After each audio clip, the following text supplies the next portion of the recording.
Obama, former President Obama, released a statement of his own on the decision to withdraw from the Paris deal. It reads in part, quote, "The nations that remain in the Paris Agreement will be the nations that reap the benefits and jobs and industries created. I believe the United States of America should be at the front of the pack, but even in the absence of American leadership, even as this administration joins a small handful of nations that reject the future, I'm confident that our states, cities, and businesses will step up and do even more to lead the way and help protect for future generations the one planet we've got." Let's talk about the speech with our panel. And Dana, I know a line that the president said that struck a lot of us was when he cast the Paris Agreement as, quote, "a massive redistribution of United States wealth to other countries." Right, because the whole theme against President Obama during both of the elections against him was that he is a Democrat who wants to redistribute wealth. That is a buzzword, a signal to conservatives that we got your back, and we're going to make sure that sort of the big bad Democrats who want to socialize and globalize and do everything that would hurt you in your jobs won't happen. And there were a series of those buzzwords. It was almost like Mad Libs for conservatives, this speech, and it was a long one.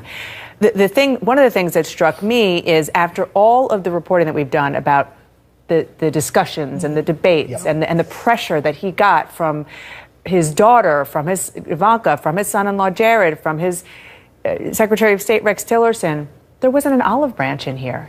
It's like those people were walled off in the writing of this speech, and it was clearly written by the Steve Bannon and Stephen Millers of the world, and there wasn't really anything that I heard that was even remotely, aside from the idea that he might try to redo this deal and renegotiate this deal if he can. Yeah, but it wasn't very serious. He wasn't. He was like, if we renegotiate, fine. If we don't, great. Let's go to CNN senior White House correspondent Jim Acosta, who's at the White House. And Jim, this was full nationalist, America first, damn the rest of the world, President Trump. I'm putting the interests of the forgotten man and woman first, according to how I see them. That's right, Jake. It seemed to come right out of the Steve Bannon playbook, and it's a little early, obviously, for a Rose Garden campaign for 2020 to begin. But when you hear the president use words like, "I represent the citizens of Pittsburgh, not Paris," you have an announcement that is steeped in campaign rhetoric. Obviously, the president is representing the citizens of Pittsburgh, but his critics would argue he's also supposed to be the leader of the free world. And that's why you're seeing statements from President Barack Obama and others condemning this decision, because they are saying that he is really abdicating that role as leader of the free world. But Jake, you heard time and again throughout these remarks from the president that he's really trying to frame this as an economic decision. Here's a bit of what he had to say. Not only does this deal subject our citizens to harsh economic restrictions, it fails to live up to our environmental ideals. As someone who cares deeply about the environment, which I do, I cannot in good conscience support a deal that punishes the United States, which is what it does.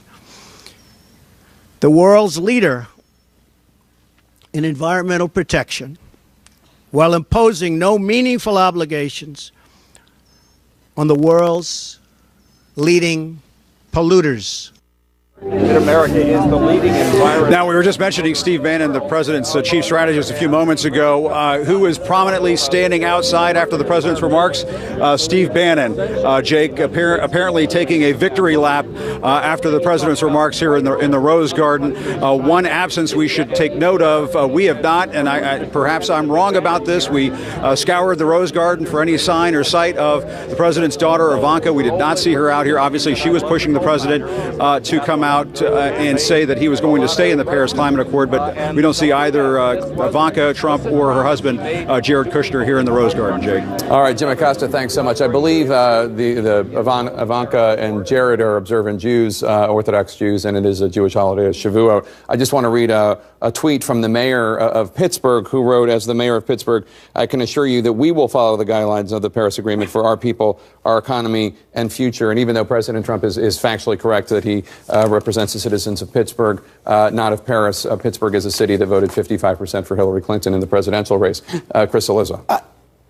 obviously, it is easy to focus on the climate and the various stats that earlier I thought I was actually edified by the debate between Van and Steve, which I don't always say. But I think if you take, not you guys, just generally, if you go big picture here, this is Donald Trump's fundamental, whether it's Steve Bannon or this is their fundamentally different vision that is at odds with the vision that George W. Bush had, the vision that Bill Clinton had, certainly the vision that Barack Obama had for what the U.S.'s role in the world can and should be. This is what he ran on. This is Trumpism. America, Yeah, this is, to the extent Trumpism exists, this is it, which is we are going to do things that are in our best interest economically. The Paris versus Pittsburgh line obviously is a little awkward. You could have picked up another one with two same first name that you actually won, because as you point out, he lost. But that's the point. That's Trumpism.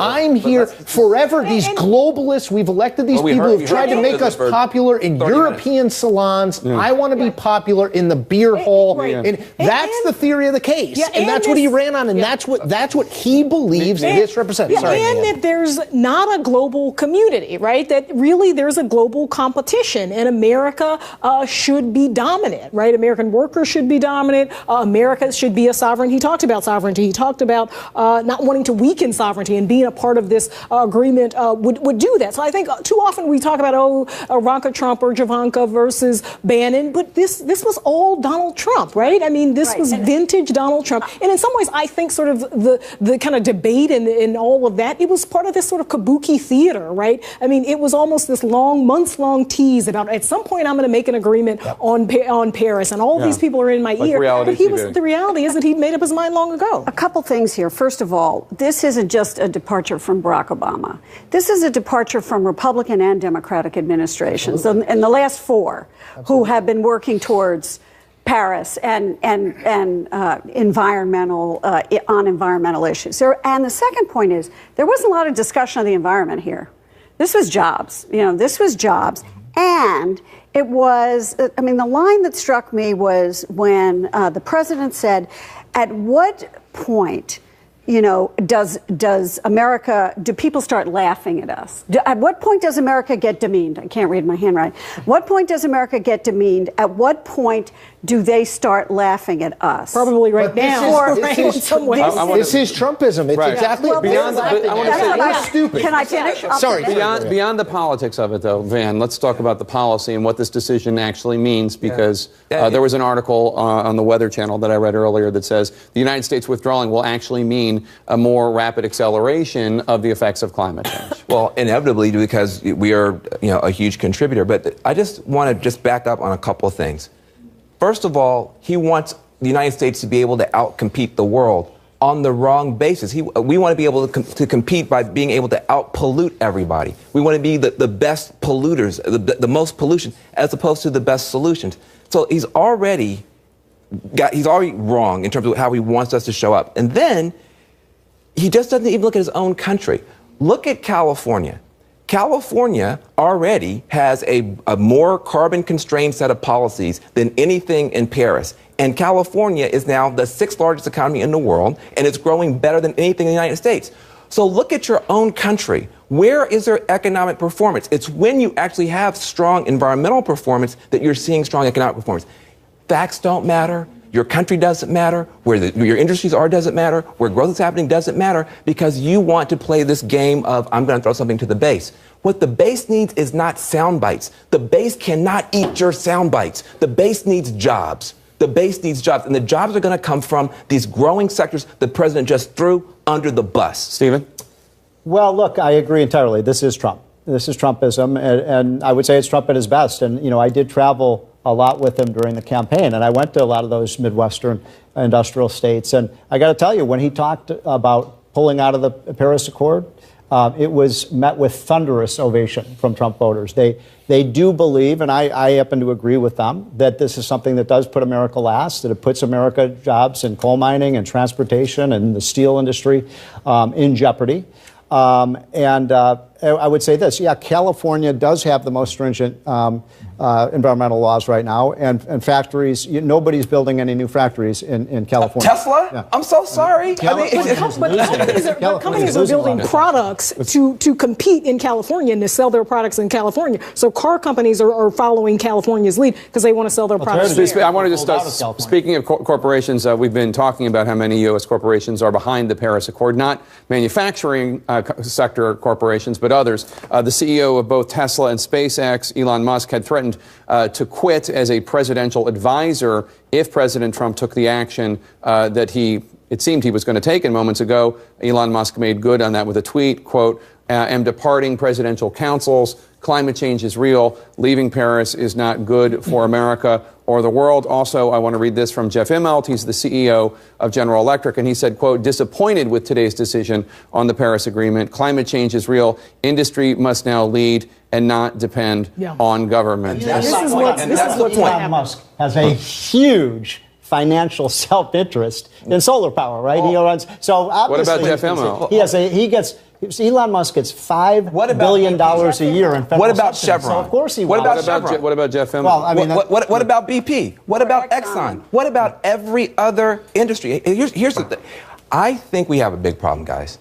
We are now starting to get in a situation where even the top titans of American industry who are speaking up for American workers, their own, American industry, their own, American innovation, their own, cannot get a fair hearing from this White House. Now listen. A Republican White House, right? If you don't want to listen to Van Jones, I get that. But you're now telling the top industry leaders in the United States and on planet Earth that they're wrong? Because, Van, the whole notion of Trumpism is they are part of, they're the man. They're the institutions that these people voted against.